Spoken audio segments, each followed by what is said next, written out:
शहबाज शरीफ पहले अपने गिरबान में देखें, ये देखें कि आपने क्या नहीं किया। ने खून की नदियां बहा दी। हुकूमत को भी बिग्रजिंगली एक्सेप्ट किया था। इनकी हुकूमत को भी हमने बिग्रजिंगली एक्सेप्ट किया है। वहां भी सही फ्री फेयर इलेक्शन नहीं है। इंग्लैंड में भी कहा जाता है कि फ्री फेयर इलेक्शन नहीं है। अभी तक अमेरिका में भी बिग्रजिंगली पता है कि इन्हें किसने बनाया, क्यों बनाया, किस वास्ते बनाया।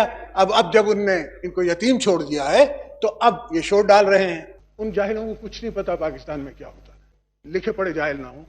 63-64 हैं, मैं 63-64 हूं।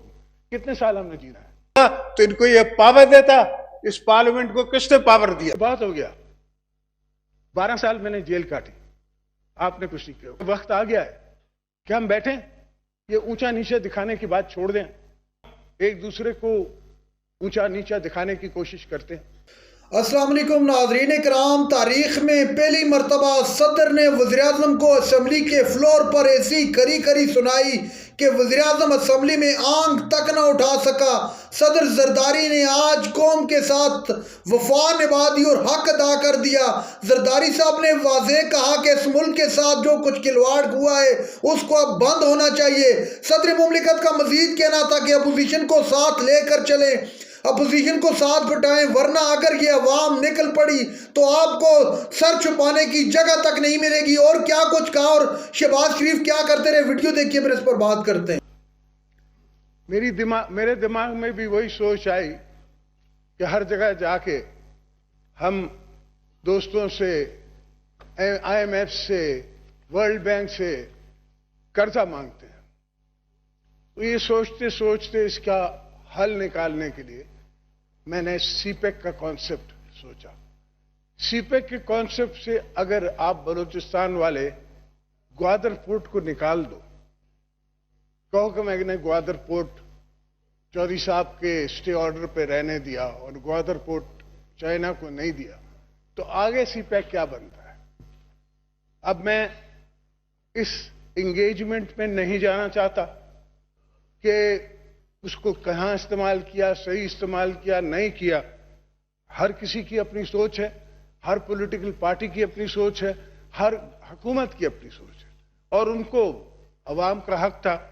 हमने मियां साहब की हुकूमत को भी बिग्रजिंगली एक्सेप्ट किया था। इनकी हुकूमत को भी हमने बिग्रजिंगली एक्सेप्ट किया है। अभी तक अमेरिका में भी बिग्रजिंगली होता है।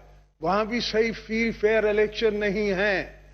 इंग्लैंड में भी कहा जाता है कि फ्री फेयर इलेक्शन नहीं है। तो डेमोक्रेसीज में वीकनेसेस जरूर हैं, मगर फिर भी जमहूरियत जो है वो सबसे बेहतर इलाज है। हम एक दूसरे को ऊंचा नीचा दिखाने की कोशिश करते हैं। मैं समझता हूं कि वक्त आ गया है कि हम बैठें, ये ऊंचा नीचा दिखाने की बात छोड़ दें। ये 2-3 बिलियन डॉलर जो आपको मिले हैं, ये आपकी फिलहाल जरूरत जरूर कंप्लीट करते हैं, मगर ये मुकम्मल इलाज नहीं है। बैठें, हमारे साथ बैठें। आप अब लार्जर अपोजिशन के साथ बैठे, शहबाज शरीफ साहब के साथ बैठे, सब बैठ के एक 15 साल का, एक 25 साल का एक हल बनाए जिसके अंदर हम पाकिस्तान को इस इशू से निकाल सकें। मैं नेट पे देख रहा था, सर, नीदरलैंड एक छोटा सा मुल्क है, दुनिया में उसकी second most export of food है। यहां चाइना में $4 ट्रिलियन हर साल इंपोर्ट होता है फूड स्टफ, और हम शॉर्टेस्ट रूट है। डैम्स की भी बात हो रही है, मगर कंजर्वेशन, कल मैं आया नहीं मगर सुना मैंने कि ह्यूमन राइट का इशू, जो वाकई ह्यूमन राइट का इशू है पानी का, कराची के हिसाब से उस पर बड़ी बात हुई, बिल्कुल बड़ा इशू है। आज पॉपुलेशन कराची की जो है, ये कहते हैं कि 25 मिलियन है, मैं नहीं मानता। 30 मिलियन पॉपुलेशन है, जिसमें 1 मिलियन बंगाली है। और बातें मैं ये करना चाहता हूं कि बात हो गया 12 साल मैंने जेल काटी, आपने कुछ नहीं किया, प्रोड्यूस कर सके। आज भी माफ करना मियां साहब, आपके मुंह से पीपल्स पार्टी निकल गई। तो सवाल ये है कि क्यों? Let's forget about it. अब आप 63-64 हैं, मैं 63-64 हूं। कितने साल हमने जीना है? कब हम इसके लिए मुल्क बनाए? कब हम अपने बच्चों के लिए मुल्क बनाए? और अगर आज नहीं बनाया तो जितना वक्त आगे चलता जाएगा उतना मुश्किल होता जाएगा, आसान नहीं होगा। हर चीज मुश्किल होती चली जाएगी। आपके लिए रोटी और चाहिए होगी, आपको गंदम और उगानी होगी, आपको कपास और चाहिए होगी, आपको शुगर और चाहिए होगी। अगर मैं क्रिटिसिज्म पे चलूं तो जब मैं आया हुकूमत में, हम आए, पीपल्स पार्टी की हुकूमत आई, तो वीट राइट्स हो रहे थे, शुगर इंपोर्ट की जा रही थी। अल्हम्दुलिल्लाह हमने 1 साल में वीट फुलफिलमेंट हो गई, वीट में कोई मसला नहीं रहा, मोर देन नेसेसरी वीट हो गई, हमने एक्सपोर्ट की, शुगर भी एक्सपोर्ट की। तो होने को हर चीज हो सकती है, मगर लिखे पढ़े जाहिल ना हो। ये जिनको हम टेक्नोक्रेट कहते हैं, जिनको जैसे मुशर्रफ साहब ले आए थे, उनको सिटी बैंक के बड़े चेयरमैन चैंपियन को, उन जाहिलों को कुछ नहीं पता पाकिस्तान में क्या होता। इसलिए कि यहां इस धरती पे जिसने नहीं रहा है उसको यहां के इश्यूज का ही नहीं पता है।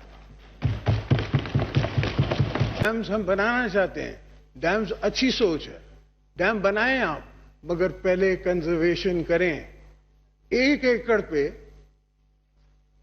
स्पीकर, 1 एकड़ पे तकरीबन 1,24,000 गैलन पानी देते हैं हम हर फसल को। 1 एकड़ पे, जो कि 4,360 गज है सिंध में, यहां शायद पंजाब में कुछ ज्यादा है या कुछ कम है। तो इतना पानी हम देते हैं। तो आप सोच लें कि अगर इतना पानी दिया जाता है फसल उगाने के लिए, तो कितना हम इसमें से बचा सकते हैं, कितनी बचाई जा सकती है हमारी स्ट्रेंथ। नाज़रीन इकराम, आपने वीडियो देखी। वज़ीर-ए-आज़म शहबाज शरीफ को सदर जरदारी ने आज ऐसी करी करी सुनाई कि असम्बली में मुंह छुपाते रहे। जरदारी साहब ने वाज़ेह कहा कि इस मुल्क के साथ खिलवाड़ बंद करें, खुदा के लिए सब मिलकर बैठें, मुल्क के बारे में सोचें, मुल्क की अवाम के बारे में कोई सोचें। अगर इसी तरह चलता रहा तो ये अवाम एक दिन तंग आ जाएगी। अब हमारी उम्रें कितनी हो चुकी हैं, लेकिन हमने पाकिस्तान का अभी तक कुछ नहीं किया, नहीं पाकिस्तान के फ़ायदे के लिए कोई ऐसा काम किया हो कि अवाम हमें तक क़यामत याद रखे। ताकि